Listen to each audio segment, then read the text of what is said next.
cette histoire d'État islamique, d'un bout à l'autre, elle est bizarre. Autant il est facile de définir un groupe comme l'ETA ou comme Action Directe en disant c'est un groupe terroriste, c'est-à-dire c'est 40 individus qui ont un grief terrible avec un État et qui posent des bombes, ou même les Brigades Rouges qui étaient plus nombreuses que ça. Vous avez des gens qui, pour une raison idéologique ou patriotique quelconque, veulent faire sécession, veulent la fin d'un État, etc. Auquel cas c'est simple à comprendre. Dans le cas de l'État islamique, on est loin de ça. Aucun groupe terroriste dans l'histoire de l'humanité n'a eu plus de chars d'assaut que l'armée française, ce qui est le cas. Je vous garantis que mes sources ne sauraient être meilleures pour vous dire ça.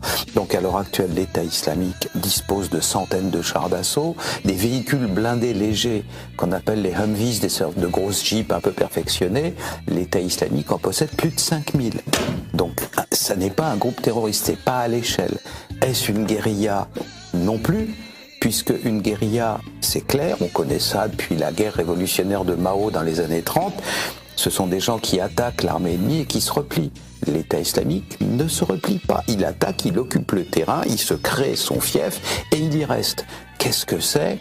Eh bien, la seule explication possible quand on a éliminé tout ça, c'est que l'État islamique est une armée mercenaire, une armée, une vraie, mais mercenaire, et nous ne faisons en pareil cas que de repousser le problème d'une case, à savoir au service de qui. Je vais vous donner un exemple quand je vous dis qu'on ne sait pas très bien. Une étude a été faite récemment par des officiels sur le sujet. Vous avez une organisation qui s'appelle l'État islamique, qui fait des signes dans toute sa propagande d'absolue dévotion à l'islam, et c'est pour l'islam et sa pureté qu'ils égorgent soi-disant les individus qui brûlent des enfants vivants, etc. Une analyse a été faite biographique extrêmement précise des 50 du sommet de l'État islamique. Il n'y a pas un seul islamiste parmi eux.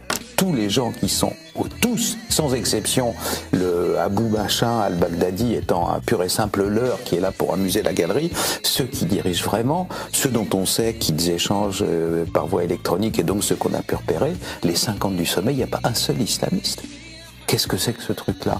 C'est un peu Canada Dry quand même, ça ressemble à l'alcool, ça a le goût de l'alcool, mais c'est pas de l'alcool.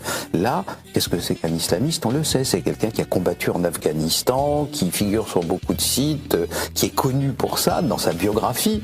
On ne devient pas chef d'une organisation comme ça en claquant dans ses doigts et en 5 minutes. Donc là, dans la direction de ce qu'on appelle l'État islamique, il n'y a pas un islamiste. C'est des gens qui, dans une phase antérieure de leur vie, étaient connus pour courir le guilledou, boire du pinard. Voilà, c'était des généraux de l'armée de Saddam Hussein, généralement. Généraux le plus souvent laïcs.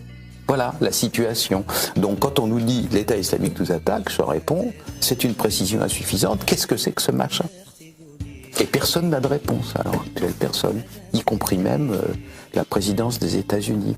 Je vous signale qu'il n'y a pas si longtemps de ça, en décembre 2014, interrogé par le Congrès, vous savez qu'on ne peut pas mentir, on témoigne sous serment, le général commandant toutes les troupes américaines au Moyen-Orient, interrogé sur ce que c'est que l'État islamique, il répond au Congrès, nous ne comprenons même pas le concept.